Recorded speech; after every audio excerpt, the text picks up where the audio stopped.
네, 지난 가을에 열심히 사업을 하시는 한 대표님의 새로운 사무실을 선정을 해드리고 그 공간을 또 꾸며드리기도 했는데요. 그런데 말이죠, 제가 정말로 좋은 공간도 선정해드렸고 또 좋은 구조로 해서 사무실을 했는데 제가 버리라고 한 물건을 버리지 않으셨더라고요. 그래서 제가 그 사무실에 찾아가가지고 그 버리라고 한 물건 꼭 버리세요 라고 다시 한번 말씀을 드리고 대표님이 그걸 바로 버리셨는데, 신기하게도 그걸 버리고 나서부터 다시 좋은 계약들이 막 들어오기 시작했다라고 말씀하셨습니다.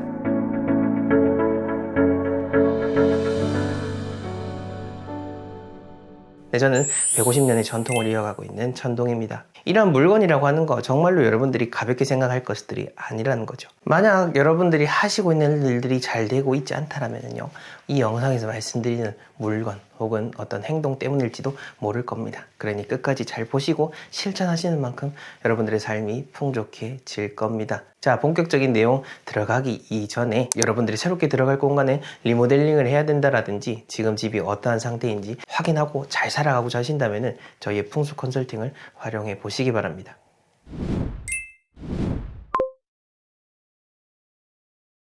자, 제가 생각하기에 정말 좋지 않은 물건, 좋지 않은 습관 중에 하나는요, 바로 집안에 빈 병들 모아두는 겁니다. 자, 여러분들 빈 병들 모아두는 거 어떤 장면이 연상이 되시나요?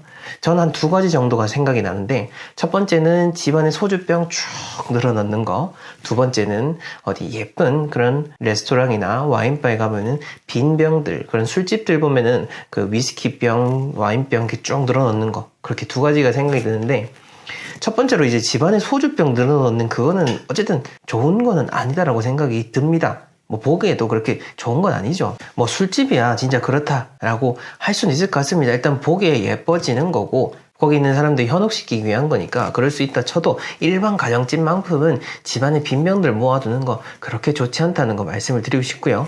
저도요, 사실은 지금 집에 와가지고 한동안 빈 병을 모아본 적이 있습니다. 와인병들, 예쁜 병들이 있어가지고 이 머리 좀 아까운데 싶어서 진열을 해봤었는데 역시나 모아둬 보니까 그렇게 좋지는 않더라고요. 그러니까 저도 말씀을 드리는 거고, 제가 경험한 바도 그렇고, 우리가 영화나 뭐 TV 같은 거 보게 되면은 어떤 귀신 영화 하게 됐을 때 영혼을 가두는 건 뭐죠? 빈병이죠. 빈병에다가 그렇게 뭔가를 가두는 걸 볼 수가 있고, 또 우리가 성주신을 모시는 걸 뭐라고 하죠? 성주단지. 그런 유리, 도기로 된 것들 속에, 단지 속에, 병 속에 무언가 보이지 않는 것들을 가두고 모신다라는 의미가 있을 수가 있는 겁니다. 그렇게 보자면은 우리 집에 빈 소주병들 쭉 모셔놓게 되면은 소주병마다 나쁜 기운들 다다다다닥 모아놓는 거랑 똑같지 않나? 라고 저는 생각이 듭니다. 제 개인적인 생각과 더불어서 우리가 기록상에서 유추해 볼 수 있는 것들을 말씀을 드리는 겁니다. 자, 그 다음 두 번째로는요, 무리하게 빚내서 무리하게 할부를 해서 사는 그런 고가품들, 우리 집안을 망하게 하는 것들 중 하나겠죠. 무리해서 할부를 하는 거, 그게 하나 둘 늘다 보면은 끝이 없는 거 여러분들도 잘 아시고 저도 잘 알고 있습니다. 요거 하나쯤 사도 괜찮겠지, 이것 좀 하나 사도 되겠지 하면서 한 달에 10만원, 20만원 그렇게 늘다 보면은, 그러면 이제 자연스럽게 월급이 통장을 스쳐간다라는 표현이 나오게 되는 거죠. 이거는 현실적으로도 경제적으로도 우리 집안에 좋지 않은 거고, 그리고 그렇게 무리하게 비싸게 산들 그런 것이 우리 집안에 잘 어울리겠습니까? 뭐 물론 내가 정말로 그게 갖고 싶고 정말로 원했던 거 그런 거라면 모르겠는데, 우리가 명품에 중독되는 것처럼 명품 가구에도 중독되시는 분들 종종 볼 수가 있습니다. 정말 고가의 그런 의자라든지 콘솔이라든지 테이블이라든지 정말 수천만 원 이상 하는 그런 스피커들, 과연 우리 집안의 상황에 맞는지를 한번 잘 살펴보시고 저는 집안에 두시는 걸 권해드립니다. 자, 이 빚낸다라는 얘기가 나왔으니까 말인데, 요걸 한번 집에다가 연장을 해볼까요? 우리가 집도 원체 다 할부로 사다 보니까 익숙해져서 그런데, 그렇게 봤을 때는 지금의 집값 자체가 참 이게 우리의 삶에 너무 버겁다라고 느껴지기도 합니다. 뭐 요즘 사람들 결혼 안 하고 여러 가지로 뭐 삶의 문제가 벌어지는 것이 집값이 비싼 탓이다, 뭐 그러면서 정부 탓이다, 이렇게 뭐 생각이 번져가지만은, 뭐 상황적으로 지금 집값이 비싼 거를 뭐 탓할 수는 없습니다. 그거 탓할 시간에 조금이라도 돈 벌 생각하는 게 내 삶에 더 유익하겠죠. 근데 어찌됐건 간에 이거는 생각을 해보자고요. 집값이 비싼 것도 맞지만은 한편으로는 내가 나 역시나 어떤 욕심으로 내 능력보다 너무 과한 집을 살려고 하는 건 아닌지를 말이죠. 그리고 그 과한 욕심이 내 주관적인 걸 수도 있을 거고 외부에 의해서 학습이 된 걸 수도 있는 겁니다. 이 점은 사실 우리 모든 이런 한국 사람들이 한 번쯤은 생각을 해봐야 되는 거죠. 왜 우리가 비싼 동네에 들어가려고 하고 왜 어떤 특정한 동네에 살려고 합니까? 예를 들어 대치동에 사는 사람들이 나 서울에 살아요 하지 않고 대치동에 산다고 하는 것처럼 그 이름 자체가 어떤 브랜딩, 남에게 내세울 수 있는 그런 보여지기 위한 가치이기 때문일 수도 있는 겁니다. 물론 학군에 대한 거, 직업에 대한 거 이런 측면으로서 접근을 하는 건 괜찮지만은 사실 이렇지 않고 그냥 막연하게 그런 남들 시선을 의식해서 집을 선택하는 거, 그리고 그럼으로 인해서 계속해서 내 삶은 점점 더 척박해지는 거, 삶의 질을 조금 더 높일 수 있음에도 불구하고 보여지는 것 때문에 내가 더 불행하게 사는 건 아닌지를 한 번쯤은 생각을 해보자라는 거죠. 이렇게 말하는 저 역시나 저도 지방에서 거주를 하고 있습니다. 많은 분들이 유튜브를 보시면서 제가 서울에 사시는 줄 알고 계시는데, 제가 전국을 다 돌아다니지만은 제가 사는 지역은 딱 우리나라의 중심에 이렇게 딱 위치해서 정말 좋은 공기 마시면서 편하게 제 나름의 삶의 가치를 추구하면서 살고 있습니다.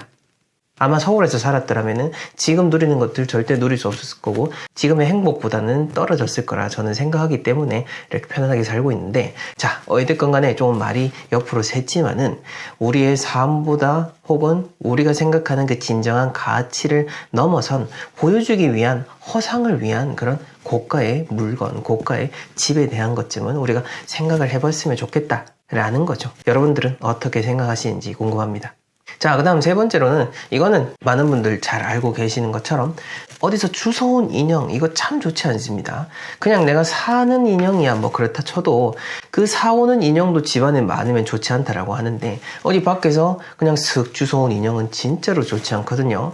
얼마 전에 부산 쪽에 출장을 갔을 때 그 한 의뢰인분께서 여러 가지 참 걱정이 많은 그런 분이셨는데, 그 집안에도 보니까 본인의 어떤 그런 불안한 심리, 부정적인 심리가 반영이 돼서 인형들을 막 이렇게 모아두셨고, 그 중에서는 그 외부에서 그런 가져온 인형도 있다라고 하셨었는데, 그때도 바로 그날 바로 정리하라고 말씀을 드렸었고, 이 영상을 보시는 분들도 어디서 뭔가 주워왔다, 정말 너무너무 깨끗하고 새 것처럼 보이지만 주워왔다라고 한다면은 그냥 편하게 버리는 것을 추천드립니다. 자, 그리고 요즘 이제 경치가 좋아지고 가을이 되고 하니까 산으로 들로 많이 밖으로 나가고 계시죠. 이 또 산에 가거나 하셨을 때 보면은 예쁜 돌들 눈에 싹 들어올 때가 있습니다. 그런 돌들도 하나 둘씩 모아가지고 집에 두시는 분들도 종종 계시는데, 어찌 보면 내 눈에 그렇게 싹 들어왔다라고 하면은 그게 내 마음을 현혹시키는 무언가일 수도 있을 겁니다. 밖에서 그런 돌이나 뭔가 주워오는 거 저는 그렇게 좋다라고 보기는 어렵거든요.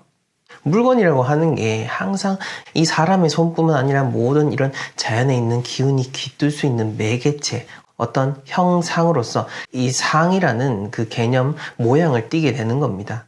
우리 대부분의 삶에 있어서는 우리는 보여지는 상에만 집착을 하고 그 상 속에 담겨져 있는 기운, 의미에 대해서는 깊이 생각을 해보지 않죠. 그러다 보니 현대인들은 제가 말씀드리는 기운이라든지 자연의 법칙에 대해서 이야기를 하면은 귀신 씨 하나 까먹는 소리다 라고 이야기를 하시고, 좀 전에 또 어떤 그런 댓글을 보고 지금 제가 말씀을 드리는 건데, 귀신 씨 하나 까먹는 소리가 아니라 우리가 보지 못하는 이런 무지에서부터 비롯된 것일 수 있다라고 보는 게 저는 오히려 더 논리적이다라고 판단이 듭니다. 자, 어쨌건 여러분들 밖에서 돌이든 인형이든 잘 그냥 주워오지 마시고, 보고 예쁘면 그냥 그 순간 그렇게 끝나고 집은 깨끗하게 유지하셨으면 좋겠습니다. 제가 물건을 버리시라, 이렇게 어떻게 정리하시라라는 것들을 영상 속에서 쭉 이야기 드려온 게 있다 보니까 어떤 단편적인 제 이야기만 딱 듣고 그걸 오해하시는 분들도 참 많으신 것 같습니다. 제가 버리라고 했을 때 무조건 다 버리라라는 것이 아니라, 우리가 버림을 통해서 쓸데없는 것이 뭔지를 알아가는 것, 그리고 다시 내가 새롭게 집안에 들일 때 좀 더 선별해서 진짜 나한테 꼭 필요한 것만 집에 둘 수 있는 그 습관, 그 일련의 과정을 통틀어서 어떤 버리라라는 측면인 거고, 그리고 이사 갈 때 제가 어떤 청소 도구라든지 그런 것들 버리고 가라라고 말씀을 드리니까 그거 그냥 제가 그냥 빈집에 내버려 두라. 제가 설마 그런 의미로 말씀을 드렸겠습니까? 그걸 또 그렇게 받아들이신 분들도 계시더라고요. 당연히 여러분들이 어떤 쓰레기 봉지라든지 폐기물들 처리할 때 같이 처리하고 다음 사람이 오기 위해서는 집을 깨끗하게 해야 되는 거는 당연지사죠. 제가 굳이 이런 것까지 얘기할 필요가 없으니까 그런 걸 얘기를 드리지 않는다는 거죠.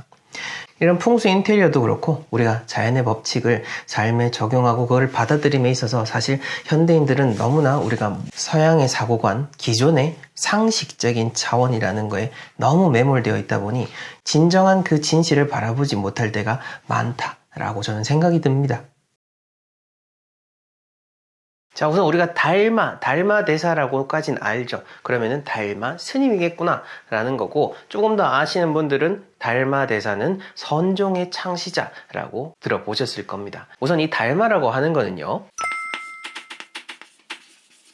달마, 보디다르마라고 하는 그 범어를요, 이제 한자음화 했을 때 보리달마가 되는 거고, 그걸 줄여서 우리는 보통 달마라고 부르고 있는 겁니다. 그럼 이 달마 대사가 언제 태어나고 죽었는지에 대한 그런 기록도 궁금해 하시겠지만은, 사실 이 달마 대사 자체에 대해서는 이 사람이 어디서 왔는지, 그리고 언제 태어났는지, 그리고 언제 돌아가셨는지 거기에 대해서는 명확하게 기록이 남아있지 않습니다. 물론 여러 설들이 있기는 있습니다. 한 설은 달마 대사가 원래는 남인도에 있는 왕자로서 승려가 되어가지고 중국에 건너와서 중국의 이런 그런 선종의 기반을 다졌다라는 얘기도 있고, 혹은 어디 페르시아에서 넘어왔다라고 하는 설도 있습니다. 여러분들 잘 아시는 것처럼 달마 대사 눈이 부리부리 하잖아요. 그러다 보니까 애군을 쫓는다는 의미로서 부적과 같은 풍수 소품으로서, 그런 풍수 액자로서 활용이 되고 있습니다. 현대에도 말이죠. 그렇다면 이 달마도를 걸어뒀을 때 우리가 이 단순히 달마라는 모양만 있는 게 아니라 이 달마 대사가 어떤 수행을 했는지에 대한 부분도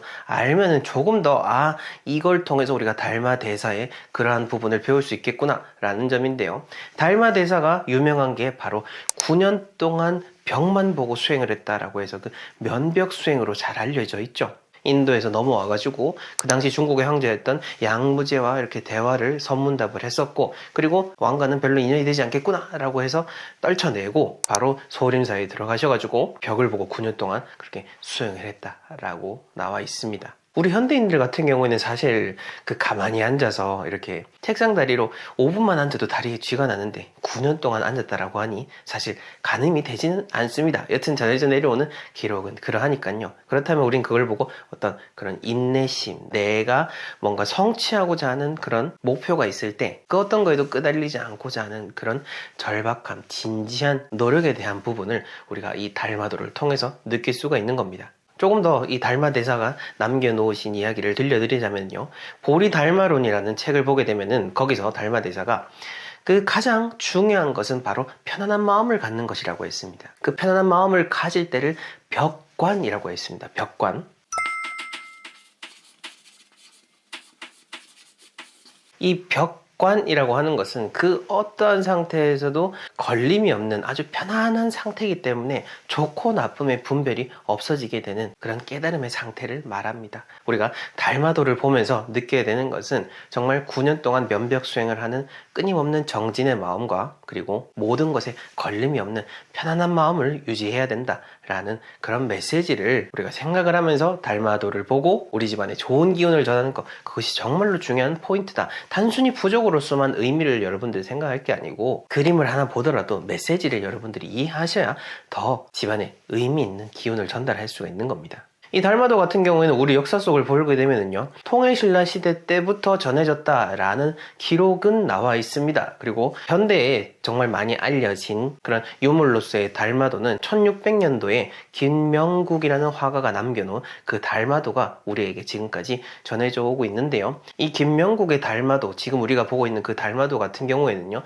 1600년대에 그 당시에 이제 한일이 또 교류가 활발했었잖아요. 일본의 통신사로 가가지고 일본 사람들의 요청으로 그래서 그렇게 멋있게 그림을, 한국의 그림이 이것이다 라고 하면서 그림을 그려서 보여줬던 게 우리에게 지금까지 전해줘오는 그 달마도의 모습이다 라고 합니다. 그리고 이러한 모습은 한국뿐만 아니라 중국과 일본 그 동시대에도 다 동일하게 널리 유행이 됐었다 라고 하니까요. 그만큼 역사적으로 그 불교 자체가 그 많은 사람들에게 영향을 끼치고 있었고, 특히나 아시아 쪽에 있어서는 그 불교의 그 시작 자체가 달마대사를 통해서 거의 시작이 됐다라고 해도 과언이 아니기 때문에 우리에게 지금까지도 영향이 미쳐지는 게 아닌가라는 생각이 들고요. 이 달마도 단순히 집뿐만 아니라 유명 사찰에도 남아 있습니다. 대표적으로는 운문사가 있고 범어사가 있습니다. 여러분들 운문사하고 범어사에 가셔가지고 달마대사의 모습도 한번 보시면 좋을 것 같습니다. 제가 옛날 민화에 대한 분류를 종종 말씀을 드리는데, 달마도는 민화로 어떤 구분을 하자면은 도석화의 일종이 아닌가라는 생각이 듭니다. 도석화라고 하면은 그 신선의 모습, 현대에는 집안에 잘 걸어두지 않지만은 보통 점집에 가면은 많이 볼 수 있는 그런 신장의 모습, 불보살의 모습을 그려놓은 것들을 도석화라고 하죠. 달마대사 역시나 그런 어떤 깨달음에 이른 경지의 스님으로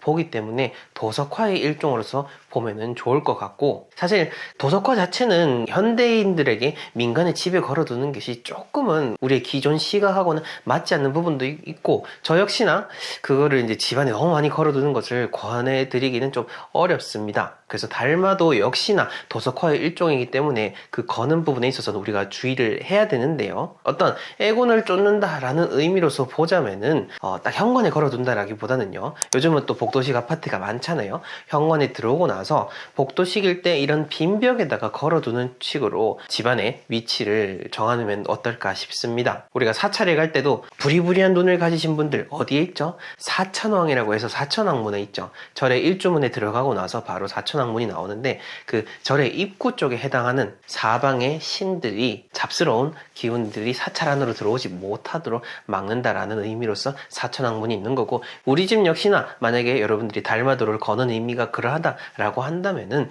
현관 들어와가지고 근처에 복도식으로 되어 있으면 그 빈벽에다 걸어두는 것이 가장 좋지 않나라는 생각이 듭니다. 보통 제가 풍수 컨설팅 나가서 집에 가보게 되면은 우리 분들의 집에는 거실에 많이 걸어 두시더라고요. 뭐 거실이 아무래도 걸어둘 벽이 많다 보니까 거실에 두고는 하는데, 사실은 개인적으로는 제가 그렇게 그 달마도를 봤을 때 어떤 평안한 느낌을 느끼기는 참 어렵기도 합니다. 아무래도 그 부리부리한 모습도 그렇고, 한 설화에서는 그 달마대사가 면벽 수행을 하기 위해서 눈꺼풀을 잘라버렸다, 눈을 감지 않기 위해서. 그래서 더 눈이 더 부리부리하다라는 이야기도 있을 만큼 어찌 보면 조금은 무서운 그런 형태도 있기 때문에 안정감을 느낄 수 있는 거실을 걸어두는 것이 그렇게 좋은가라는 의문이 드는데, 근데 이건 어디까지나 제 개인적인 견해이니까요. 여러분들이 한번 잘 판단하시면 좋을 것 같습니다. 그리고 가장 많이 물어보시는 질문 이거죠.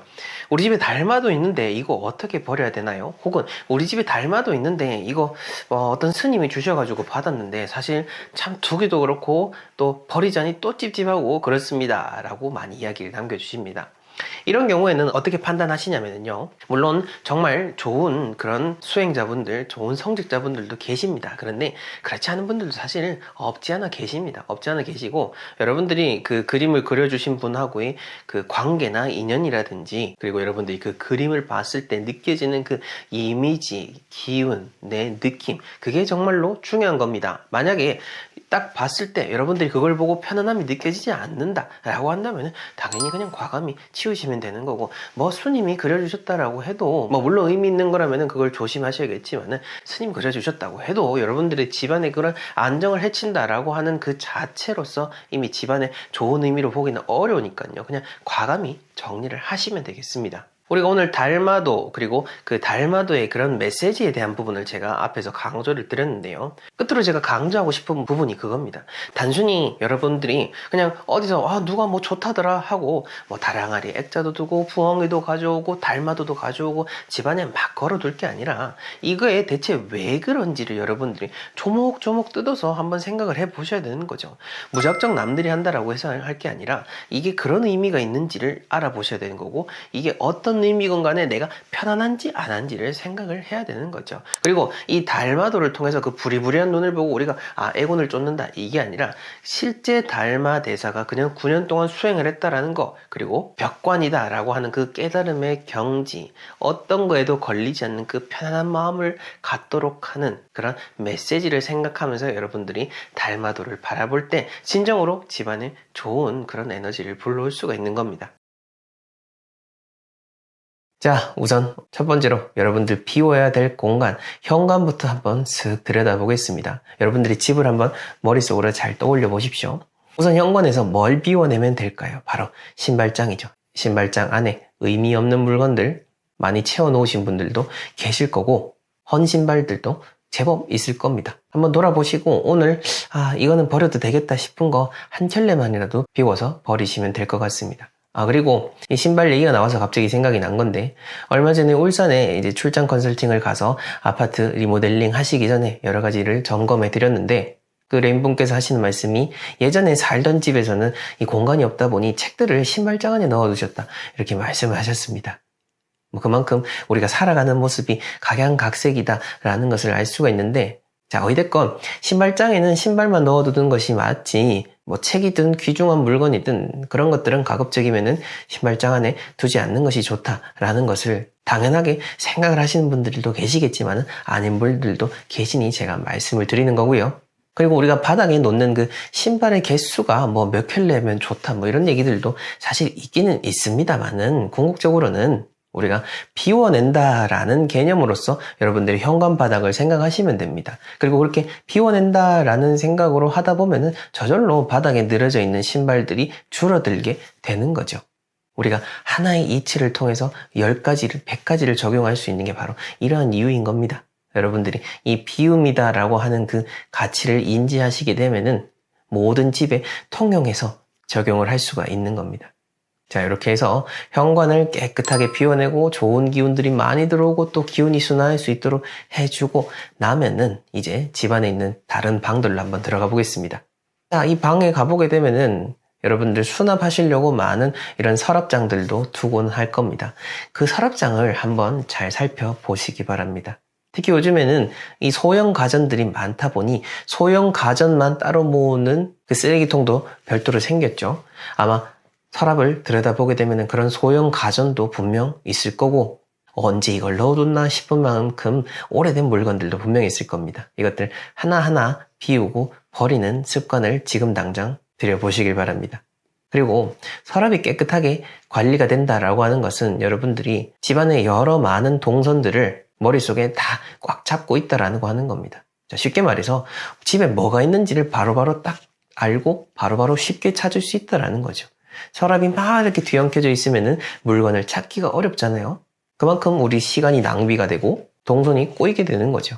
이런 생활 관리하는 측면과도 맞닿아 있기 때문에 우리가 서랍 속을 잘 관리하는 것 정말로 중요하다라는 것을 생각을 해볼 수 있을 것 같고요. 그러다 보니 이 서랍 정리에 대한 거는 여러 풍수가 아니라 성공학이나 자기개발 쪽에서도 강조하는 내용이기도 합니다. 자, 이렇게 서랍을 한번 잘 비워보시고요. 그 다음에는 주방으로 넘어가 보겠습니다. 주방에서 특히 오늘 강조드리고 싶은 거는, 제가 평소에 쌀독을 두시면 좋다라고 했죠. 만약 쌀독을 두신 분들이 계시면은 이 쌀독 안에 쌀은 가급적이면 가득 채우는 것은 그렇게 좋지는 않습니다. 요거는 조금 문적인 의미로서 이야기를 드리는 건데, 우리가 9라는 숫자와 10이라는 숫자가 있죠. 근데 이 9와 10의 차이가 뭐냐면은 바로 하나의 차이입니다. 9에서 1을 하나 더 채우면은 10이 되는 거고, 10은 더 이상 채워질 게 없는 거죠. 그러다 보니 이 10보다는 9라는 숫자를 보통 더 좋게 생각을 하는 경향이 있습니다. 이처럼 뭔가 꽉 채워지지 않은 상태는 앞으로 더 채워질 것이 남았다라는 것, 앞으로 더 나아갈 길이 남았다라는 것을 의미합니다. 자, 이런 점을 바탕으로 해서 여러분들의 쌀떡도 가득가득 채우시기보다는 조금은 적당하게 비워두시면 좋고요. 자, 그러면 어느 정도 채워야 될까요? 라고 분명히 질문을 하실 것 같은데, 그거는 여러분들 스스로 잘 판단을 해서 적용을 하시면 됩니다. 이런 비움의 개념을 적용을 한다라는 점만 잘 생각을 하시고요. 냉장고와 식탁도 마찬가지입니다. 식탁 위에도 우리가 조금씩 물건들을 쌓아 놓게 되면 점점 불어나게 됩니다. 냉장고도 마찬가지인 거죠. 오늘 장 보러 갔다가 맛있는 게 있어가지고 사고, 또 내일 또 장 보러 갔다가 맛있는 거 있어서 사고 하다 보면은 어느 순간 냉장고 구석탱이에 박혀가지고 있었는지 없었는지도 모를 음식들이 나중에는 쉰내를 풀풀 풍기면서 진물이 쭉 흐르면서 그런 상태가 되어서 우리 눈에 발견이 되는 것을 종종 볼 수가 있죠. 저도 똑같이 경험을 하기 때문에 여러분들에게 이렇게 편하게 이야기를 드리는 겁니다. 이제 요즘은 습관이 돼가지고 바로바로 먹을 만큼만 사고, 설령 만약 식재료가 떨어진다고 하더라도 미리 사놓는다라는 개념보다는 떨어지고 나서 산다라는 개념으로 요즘은 장을 보고 음식들을 관리를 하고 있습니다. 여러분들도 한번 이렇게 지내보시면은 깨끗해진 냉장고를 통해서 더 신선하고 생생한 음식들을 항상 몸에 섭취할 수 있으니 여러모로 도움이 될 것입니다. 자, 다음으로는 책장입니다. 이 책장 같은 경우에도 책들이 이왕이면은 일목요연하게 꽂혀 있는 게 좋겠죠. 그리고 책장 앞에 이렇게 공간들이 있다 보니 여러 물건들 또 잡다하게 많이 올려놓게 되는데 그것들 오늘 한번 잘 정리를 해보시면 어떨까요? 분명 필요 없는 물건들도 있을 거고 서랍장 안에 수납을 해도 괜찮은 것들도 있을 겁니다. 이렇게 해서 책장을 깨끗하게 하면 책장만 보더라도 기분이 좋아지게 되고 책에 조금 더 손이 많이 가게 될 겁니다. 요즘 현대 한국인들이 정말로 책을 안 읽는다고 합니다. 매년 그 책을 안 읽는 그 정도가 심해지고 있는데요. 부자들을 분석한 2024 웰스 리포트를 보게 되면요. 부자들은 평균 10권 이상의 책을 읽고 정말 더 많은 자산을 가진 부자들은 1년에 평균 20권 이상의 책을 읽는다라고 합니다. 여러분들도 책을 읽는다라고 해서 다 부자가 되는 것은 아니지만은 부자가 되기 위한 조건으로서 책도 함께 읽어 나가야 된다라는 것을 생각을 하면서 그렇게 책장도 잘 관리하시고 책도 많이 읽으시고요. 다음에는 거실입니다. 거실에 보통 많이 두는 것이 바로 액자입니다. 또 실제 컨설팅을 나가게 됐을 때 그리고 저희에게 풍수 인테리어 진단을 받으시는 분들이 가장 많이 여쭤보시는 것 중에 하나가 바로 이 액자입니다. 액자 어디에 걸면 좋을까요? 우리 집에 있는 액자 이것은 버리면 좋을까요? 안 좋을까요? 그리고 복바라기 판매하시던데 복바라기는 어디에 걸면 좋을까요? 라고 하면서 많이 질문을 주십니다. 우선은 우리가 비워내는 것부터 생각을 하자고요. 설령 저희가 액자를 판매하고 있습니다만은 집에 좋은 액자가 있으면 굳이 또 다른 액자를 사실 필요는 없습니다. 그냥 그 액자가 상태가 좋고 내가 보기에 좋으면은 여러분들에게 정말로 좋은 의미를 가진 액자니까 계속 집안에 두시면 되고 너무 많은 액자는 걸어두지 않는 것을 일단은 생각을 하시고요. 요즘은 복도가 있는 집들이 많죠. 이렇게 복도가 있을 때에는 그때는 빈 벽에다가 액자 하나씩 걸어 두시면 좋고요. 거실에도 많이 이렇게 걸어 두는 것보다는 가능한 한 최소화시키는 것으로 한번 거실의 분위기를 바꿔 보시면 좋겠습니다. 이렇게 집안을 우리가 비워내다 보면은요, 집이 생각보다 엄청 넓어질 겁니다. 저희 채널을 꾸준히 애청해 주시고 또 삶에 적용하시는 분들이 요즘 많은 감사 인사를 남겨주시는데요. 이렇게 하나하나 정리를 해보다 보니 정말로 이 집이 바뀌고 내 삶이 변한다라는 것을 증명하는 후기들을 남겨주십니다. 여러분들도 그렇게 하시면 됩니다. 어렵지 않습니다. 제가 항상 이야기 드리죠. 지금 당장 하는 것에서부터 운이 변하고 삶이 변하고 여러분들의 운명이 바뀌게 되는 겁니다.